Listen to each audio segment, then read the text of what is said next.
নমস্কার বন্ধুরা, লিপিকার রান্নাঘরে তোমাদের সবাইকে স্বাগত।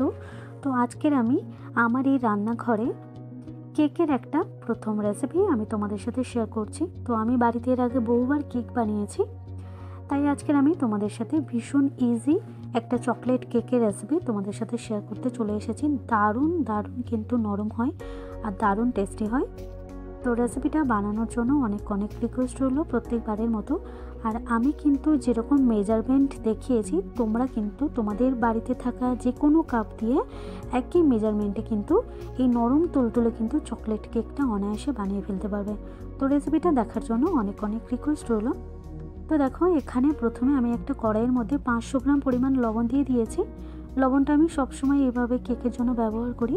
এবার আমি এর মধ্যে একটা স্ট্যান্ড বসিয়ে দিয়ে ওটাকে একটু 5 মিনিটের জন্য ফ্রি হিট করতে দিলাম মিডিয়াম ফ্লেমে। এবার দেখো, আমি অন্যদিকে এখানে একটা স্টিলের গামলার মধ্যে আমি একটা স্ট্রেনার নিয়ে নিয়েছি। আর এর মধ্যে এবার আমি কেকের জন্য সমস্ত উপকরণগুলো আমি কিন্তু একে একে একটু চেলে নেব। তো তার জন্য স্ট্রেনারের মধ্যে প্রথমে আমি দিয়ে দিচ্ছি মেজারমেন্ট কাপের 2 কাপ পরিমাণ ময়দা। তোমাদের বাড়িতে থাকা যে কোনো কাপ তোমরা ব্যবহার করতে পারো, শুধু পরিমাণটা ঠিকঠাক রাখতে হবে।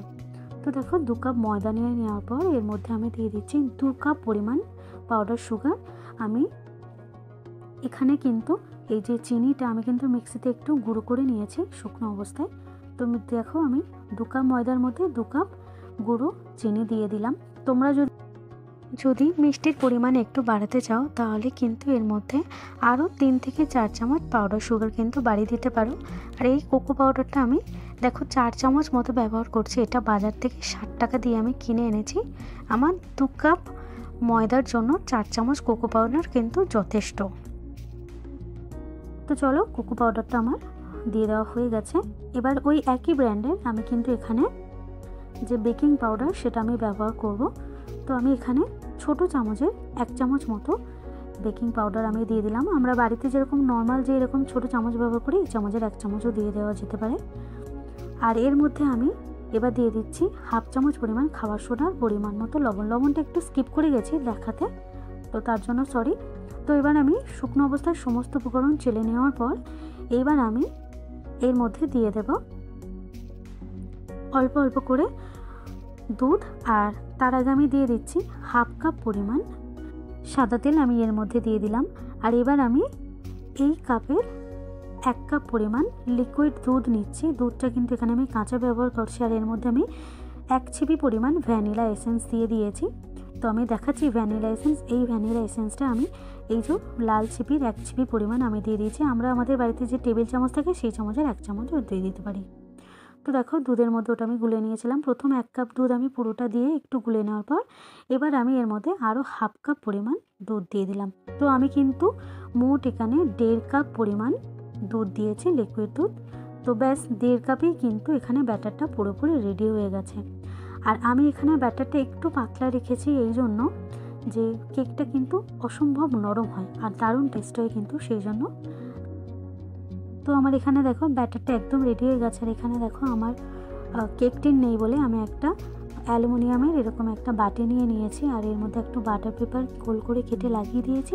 আর পুরোটার উপরে আমি সাদা তেল একটু ব্রাশ করে নিয়েছি। এবার আমি কেক ব্যাটারটা এর মধ্যে দিয়ে দিলাম। দিয়ে এবার একটু এরকম ঝাঁকিয়ে নিচ্ছি হাত দিয়ে। যদি এর মধ্যে কোনো ফাঁপা অংশ থাকে তাহলে কিন্তু সেটা একদম পূরণ হয়ে যাবে। আর ওপর থেকে আমি গার্নিশিংয়ের জন্য একটু কাজু দিয়ে দিলাম। তো ব্যাস, আমার কেক সাজানো পুরো কমপ্লিট হয়ে গেছে। আমি কিন্তু ভীষণ ইজিভাবে এই কেকটা রেডি করেছি। আর এদিকে দেখো, আমার ওভেনটা যেটা ফ্রি হিট করতে দিয়েছিলাম সেটা কিন্তু একদম রেডি হয়ে গেছে। তো দেখো, আমি এবার এর মধ্যে বসিয়ে দিলাম কেকটা। আর এবার আমি উপর থেকে ঢাকা দিয়ে দিচ্ছি।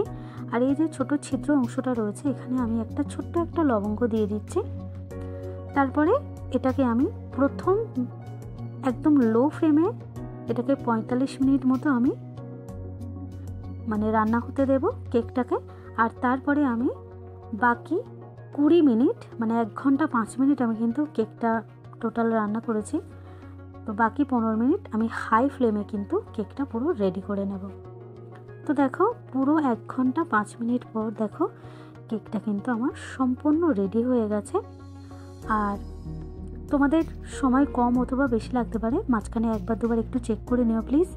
এবার দেখো কেকটা যে রেডি হয়ে গেছে, এই যে ছুরিটা এর মধ্যে দিলাম, ছুরির মধ্যে কোনো কেকের অংশ লেগে যায়নি, তার মানে কেকটা সম্পূর্ণ রেডি হয়ে গেছে। এবার আমি গ্যাস অফ করে এটাকে আরও 5 মিনিট একটু ঢাকা দিয়ে রেখে দিলাম।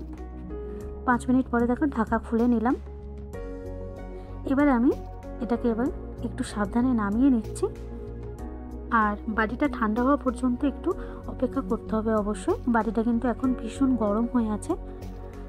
তো দেখো আরও 5 মিনিট পরে যখন এরকম বাটিটা একদম ঠান্ডা হয়ে গিয়েছে, এবার আমি আস্তে আস্তে ছুরি দিয়ে চারিদিকে কেকটা এরমভাবে একটুখানি গোল করে একটু কেটে নিচ্ছি। তো এইভাবে একটুখানি হাত দিলেই কিন্তু ওপর থেকে কিন্তু একদম খুলে চলে আসবে কেকটা। আর কেকটা দারুণ সফট হয়েছে, তোমাদের দেখিয়ে দিচ্ছি। তো দেখো এরকম চারিদিকটা ছুরি দিয়ে একটু ছাড়িয়ে নেওয়ার পর এইভাবে প্লেটটা উল্টো করে যখন বাটিটা এরকমভাবে রাখবো, অলরেডি কিন্তু ওপর থেকে চলে আসবে। এবার আমি ওপর থেকে বাটার পেপারটা তুলে দিলাম। তো দেখতে পাচ্ছ কেকটা কতটা ডেলিশিয়াস হয়েছে, আর দারুণ হয়েছে কেকটা। তো এই রেসিপিটা প্লিজ তোমরা একবার বাড়িতে ট্রাই করো। এবার আমি একটুখানি কেটে দেখাচ্ছি। আর এই রেসিপিটা যদি তোমাদের ভালো লেগে থাকে তাহলে প্লিজ আমার পাশে একটু থেকো, আমার চ্যানেলটাকে একটু সাবস্ক্রাইব করার অনেক রিকোয়েস্ট রইল। আর অবশ্যই করে ছোট্ট করে একটা লাইক করতে হবে। আর রেসিপিটা কেমন লাগলো কমেন্টে অবশ্যই জানাতে হবে। তো চলো আজ এই পর্যন্তই, আবারও দেখা হবে এরকম আরও অনেক হেলদি ডেলিশিয়াস রেসিপি নিয়ে।